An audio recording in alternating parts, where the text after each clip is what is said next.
first part of that is that it wasn't really worth doing a Star Trek show for me unless we tried to fit it in canon, because if it's not in canon, then it's going to stop feeling like Star Trek pretty fast.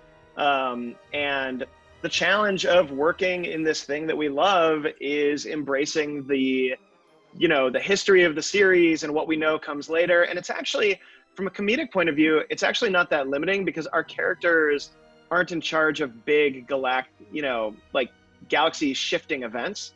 They're in charge of their jobs and their ship and the stuff that their ship is doing. And then the other side of it is that, sticking in canon isn't too hard if the characters on the show love the canon that they're working in, if it's a feature, not a bug, in a way, where, Tawny's character, Mariner, knows everything that any Star Trek fan would know because she's seen Star Trek. She's poured over every episode, just in the form of learning about the events in Starfleet Academy and reading, published, articles written by captains of other ships and poring over the logs and geeking out over Star Trek, but being a character in Star Trek doing it.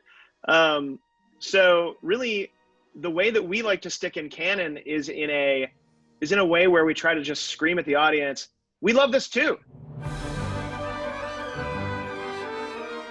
I feel that, yeah. I feel like there's definitely a lot of optimism and dealing with, what's interesting to me about this show is that it's so character driven that there's a lot more, not more, but there is a lot of interpersonal relationship exploration and, layered friendships that are really cool and refreshing to see, but have also been part of Trek forever. The friendship between Jadzia Dax and Ben Sisko is one of my favorite weird, friendships in the franchise. So you definitely see elements of that. And I feel like we explore big questions of the heart in the same way that older series did, just we're a little, I don't know, funnier and sarcastic about it sometimes. And I think on another part of that, because Tony's exactly right. Like, the emotional storytelling on Lower Decks was the stories we would break before the sci-fi stories. Like, we would talk about these characters and what do they want and how do they feel and what do they think that they're wrong about, that they have to find out about through these stories. And then we'd be like, what would be great on top of that? If the ship got terraformed, and then how do those relate to each other? And then I think you haven't seen these yet, but later in the season, we do start to, every episode of this season, I was very aware that we would have to get people used to the idea of there being a Star Trek comedy, of a new ship, of hopefully new viewers not even knowing Star Trek. Like, a lot of the first couple episodes are almost tours of the ship, get to know the ship a little bit. Here's security, here's the warp core, here's the holodeck, here's the bridge. What do these guys do? What are the stories around? So as the season goes, that kind of stuff doesn't leave a lot of room, what I was just describing, for like big societal kind of metaphoric issues, like when Kirk went to the black and white cookie people planet where there are only 2 people left. Like, I call them the black and white cookie people too. That's what they are. They the Charons. Like what are they called? Yes. The Charons, the Charons. I think they are. Yeah. They look like those black and white cookies. They look exactly like that. But I think later in the season, listen, there's a lot going on in society right now to comment on, and later in the season, some of that stuff does start the shining a light on our life right now and what could possibly be done to improve it does come into it a little bit with the bridge stories, with the stuff they're focusing on.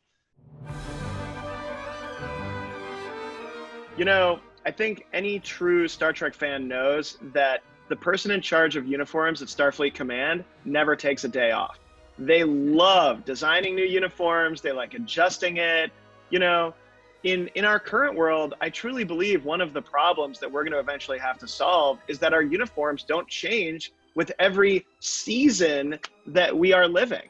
And just like you can watch, every season of TNG, like the season of TNG where they figured out how to add the little peaked collars was such a breath of relief. Where I was like, yes, finally.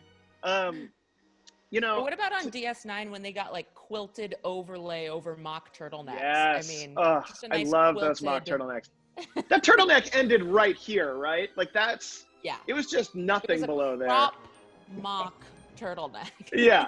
To me, when we were designing the uniforms, my first priority was it has to look like TNG era Star Trek. My second priority was every Star Trek show that's ever come out has has updated the uniforms.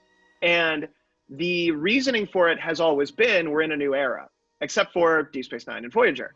And so because I wanted to balance this looks like Starfleet, but it also looks like new, the thinking was that in Starfleet, there's always going to be this kind of evolving, shifting, uniform that is going to be passed around to the different kind of areas of the show, and that some of the ships might be getting new uniforms first that actually never end up anywhere, because guess what? It ends up, if you wear them too close to the warp core, the buttons heat up or whatever. And other times it's like, oh, we liked this element of this uniform, we're going to move it on through. So you can actually see elements of the Lower Decks era of uniforms in some of the flashback scenes in Picard.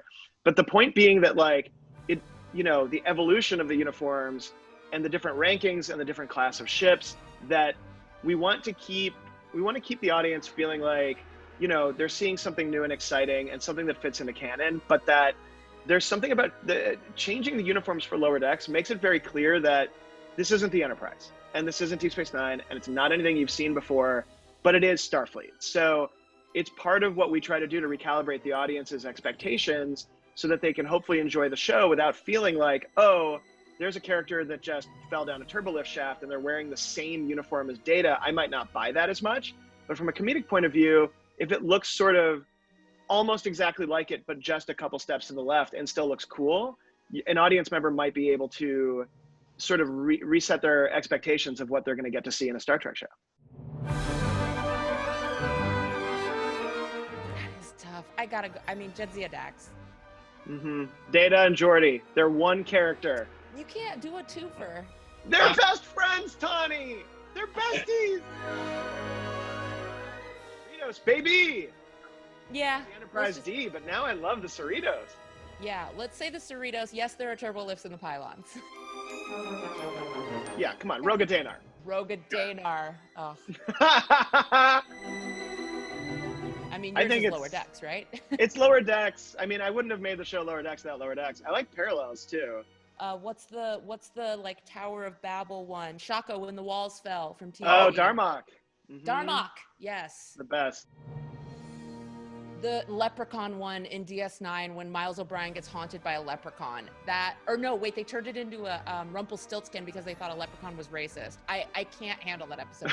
It's insane. For me, I think it's the finale of any of the seasons. I know that's a cop-out, but just knowing it's over and just being bummed and just like, no, I don't care how good the episode is. Stop quitting Star Trek. I think Star Trek should be like water and power. It should just be municipal. But what about the Enterprise finale? That one wasn't over. That was very much the opposite.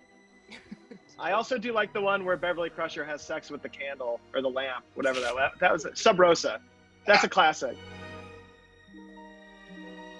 Pretty High. There's a couple first season you should watch out for, and it was every single writer, everybody who could showed up for the records those days. Usually it's just me and Tawny drinking green shakes and bickering about Worf, and we have a couple legacy folks show up on the Cerritos.